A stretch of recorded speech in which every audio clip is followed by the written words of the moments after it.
the role of the private sector? Yes, the government which I led made it a cornerstone that the public and private sectors should be partners.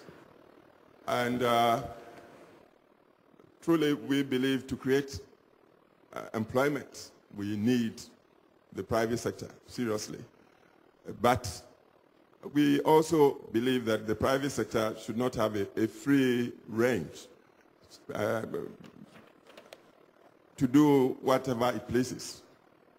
Say in the field of logging. Ghana within the past 30 to 40 years has lost most of its rainforest covering.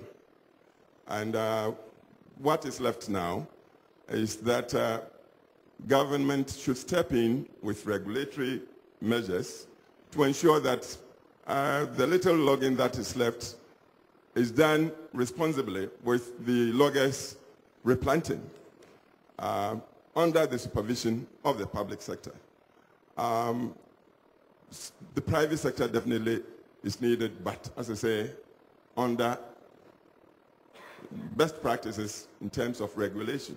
Right. And if we do that, then I would say the two sides, public, private, should work together to sustain economic development and give employment to the people.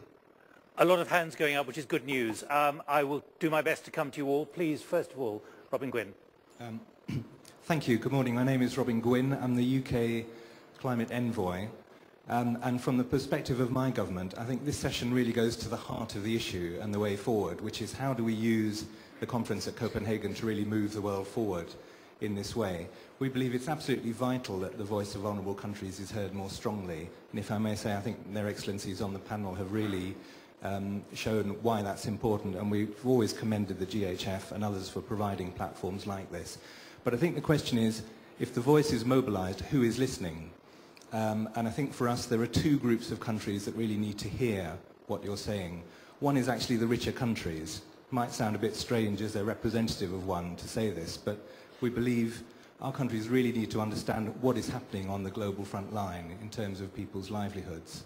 And secondly, and this has been mentioned, including by Mr. Annan in his opening comments, the emerging economies need to understand as well the size of the problem now. We're all in this together, and I think the voice that you're generating, that I think you're committed to sounding more and more, is really an important driver for both these other groups of countries as we move forward to Copenhagen, and really creating the right political conditions for an outcome at Copenhagen which is high enough ambition to meet the scale of the problem. You're all politicians. Do you see that as a practical option? Certainly I'm practical enough to realize that at Copenhagen there is no way that we're going to focus simply on our problems. There has to be, no doubt, there's got to be emissions trading, there's got to be whatever else, formulations of what to do with the greenhouse gas emissions. But I think all we ask is for humanity's sake, let's not forget about those communities which will be affected in totality. And I think it would be the biggest challenge to humanity, the biggest challenge to all our international systems if we could not deal with this challenge. Yes, Copenhagen is actually a make or break. We must really make sure that the developed nations must agree to bigger cuts and to drastic targets. And while the first commitment, they were not able to comply with that, and therefore it would be wishful thinking for them to comply with the second commitment. But we must go for that wishful thinking and actually pressure the developed nations who are responsible for the consequences of climate change to actually commit to that. We can't have it any other way. Do you think that's a practical option that's come from the British government there? A practical option of greater pressure? It's not just a practical option, it is the only option. We must make the developed countries who have been responsible for all this to answer for it and to help the least developed countries and the emerging economies. Yes, this voice is critical. And it should go beyond Copenhagen into the individual domestic policies for the people generally to bring pressure to bear on their governments, especially in the rich parts of the world, to assume full responsibility in leading the globe, if not out of the threats of the climate change, at least to enable the rest of the world, including themselves, find adaptive measures to live with the changes that seem to be coming without stop. It's very critical that we have this at the pressure back, group. please. Someone has the microphone at the back. Who has the microphone at the back? Good. Got it right here. Malini. Thank you very much. My name is Malini Mehra. I'm a climate campaigner from India. I've been very heartened by what I've heard this morning because I think that we need to hear more of your voices. You've been impressive, you've been articulate in providing your analysis of what the problem is, but equally what you're doing about it. And I think that the examples that we've heard this morning from Kiribati, from the Maldives, about how you are preparing very different strategies. In Kiribati, preparing a strategy for a phased migration. In the Maldives, preparing to stay put, to make sure that your precious heritage and your people are enabled to live on their homeland. These voices need to be heard across the world. I think what you need, however, is to recognize that what you need is not just a few months to determine a political strategy, you need a media strategy. Because what those of us who are working as climate campaigners have found, 10 years ago, AOSIS was known and respected. Nowadays, the media doesn't even report about AOSIS. For those of you who don't know AOSIS, the Alliance of Small Island States, who've been arguing in the last few months to make sure that emissions are capped at 1.5 degrees by 2050, not 2 degrees, which most governments haven't even agreed to.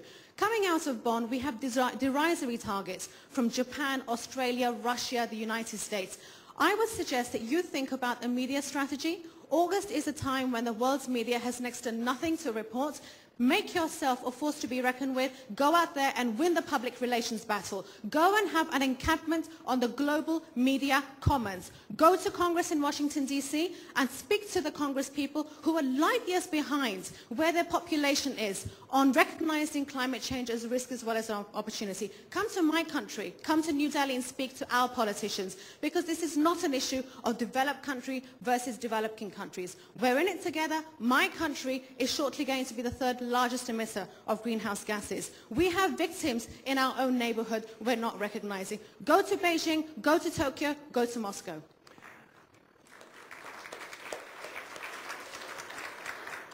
I have to say I'm not sure that August is ever a quiet month these days, whether you're a politician, an official in government who has a mobile phone, or a journalist. But there's a very important point here. You're essentially missing a trick. We have a nod of agreement from Kiribati. Do we all have agreement? In which case we can move on. This is basically what I think somebody was making the point about the power play in all of this. And we're ignorant of these strategies. So please, you're very welcome, and all of you who are willing to come with us on this campaign. Yeah, but I'm a member of the media, but it's about getting your position out there more publicly and more profoundly. How are you going to do it? That's the question. How to do it? I think we need a lot of assistance from campaigners like the lady who spoke. Malini Mehra. I have been getting interviews via the media. I think I've got BBC. I've had people here to see it today. Well, I'm not acting as an agent here. I'm not acting as an agent here. But I think we need a lot more publicity. I think the lady is absolutely correct. A lot of people need to be educated. A lot of people truly need to be educated as to what is really happening. Senator Legarda, you were 20 years doing the kind of job I normally do on television. What trick is being missed? Do you concede that this is actually something you should be engaging in much more sharply, particularly at this time?